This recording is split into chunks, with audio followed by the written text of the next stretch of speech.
చూడు బ్రదర్, చాలా మిస్టేక్స్ జరిగినాయి బీఆర్ఎస్ గవర్నమెంట్లో. ఆ విషయాలన్నీ ఇప్పుడు నేను జనం బాటలో తిరుగుతుంటే ప్రజలు వచ్చి నాకు చెప్పేటటువంటి దాంతో వాళ్ళు ఇస్తున్నటువంటి విజ్ఞప్తులతోనే అర్థమవుతుంది. నేను మళ్ళీ చెప్తున్నాను, ఎంత పెద్ద నాయకుడైనా ప్రజలకే జవాబుదారు.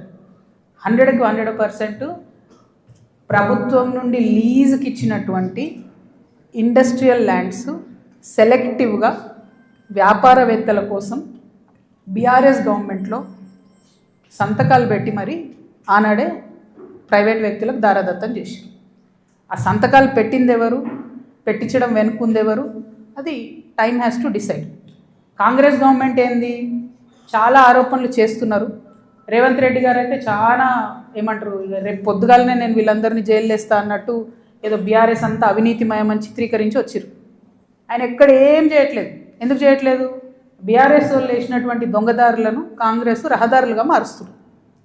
వాళ్ళు ఎవరైతే ప్రైవేట్ వ్యక్తులకు ఇచ్చిరో మళ్ళీ అదే కంపెనీలతో వీళ్ళు అండర్స్టాండింగ్ పెట్టుకుంటారు, వాళ్ళతో మాట్లాడతారు. అంటే రేవంత్ రెడ్డి గారి పరిస్థితి ఇప్పుడు ఎట్లుందంటే, అప్పుడే కప్పం తిన్న పాము ఎట్లుంటుంది, కడుపు నిండింది, నేను సీఎం అయినా, అవినీతి అయితే నాకేంది, రాష్ట్రం ఎటు పోతే నాకేంది, వాగ్దానాలు ఎటు పోతే నాకేంది అని చెప్పి ఆయన సైలెంట్గా ఉన్నాడు. ఆయనకి ఈ బీఆర్ఎస్ పార్టీలో జరిగినటువంటి వ్యాపార లావాదేవీలకి అవుట్ రైట్గా సంబంధం ఉంది కాబట్టి వాళ్ళు సైలెంట్గా ఉంటారు. So let time decide. ఎప్పుడన్నా ఎవరైనా ఎంక్వైరీ చేస్తే డిసైడ్ అయితే చూద్దాం. ఏమీ కాకపోతే నాకెప్పుడో ఒకసారి టైం వస్తుంది కదా, దేవుడు దయ ఉంటే నేను ముఖ్యమంత్రి అయితే కదా ఒకనాడు.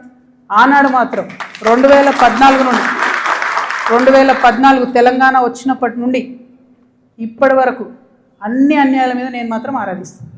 ఎందుకంటే ఎవరు వచ్చి బయటకు వచ్చి మాట్లాడినా వాళ్ళని దబాయించాలి, వాళ్ళ మీద ఒక కేసు వేయాలి, వాడిని ఏదో అనాలి, బురద జల్లాలి అని అంటే కుదరదు. నేను అట్లా ఊరుకునే వ్యక్తిని కాదు.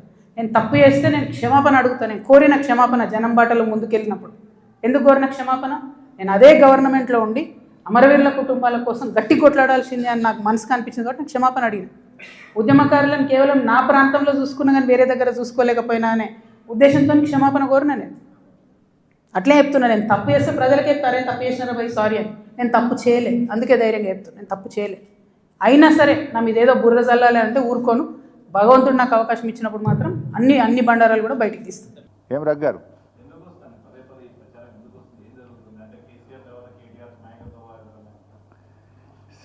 ఆ పంచాయతీ లేదు మా పార్టీలో. నేను చాలాసార్లు కూడా చెప్పాను, మీరందరూ కూడా చూసింటారు. ఒక్కసారి కాదు కొన్ని వందల సార్లు చెప్పి ఉంటాను. ఇవాళ కేసీఆర్ గారు మా పార్టీ అధ్యక్షుడు. ఆయన యొక్క ఆదేశాలను తూచా తప్పకుండా పాటించే ఒక క్రమశిక్షణ కలిగిన కార్యకర్త హరీష్ రావు అని చెప్పిన.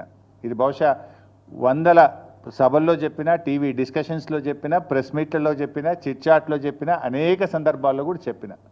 సో మీరు అన్నట్టు కేటీఆర్ గారికి నాయకత్వం అప్పచెప్తే స్వాగతిస్తాను. డెఫినెట్గా ఐ కోఆపరేట్. ఒక కార్యకర్తగా హరీష్ రావు పార్టీ నిర్ణయాన్ని, కేసీఆర్ నిర్ణయాన్ని ఎప్పుడైనా శిరసా వహిస్తాడు తప్ప గీత దాటే వ్యక్తి కాదు.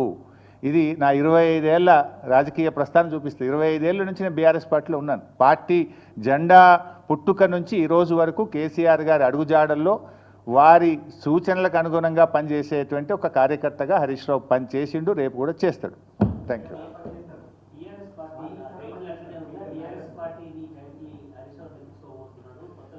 ఇవన్నీ చిల్లర ముచ్చట్లు బంద్ చేయాలి. ఇంత స్పష్టంగా కుండబద్దలు కొట్టినట్టు నేను మాట్లాడుతుంటే మీరు ఈ ప్రశ్నలు ఏందో నాకైతే అర్థమవుతలేదు. ఇంత కుండబద్దలు కొట్టినట్టు వందల సార్లు చెప్పినా మళ్ళీ ఈరోజు కూడా చెప్పినా కదా. My leader is KCR. What ever KCR says Harish Rao will follow it. That's all.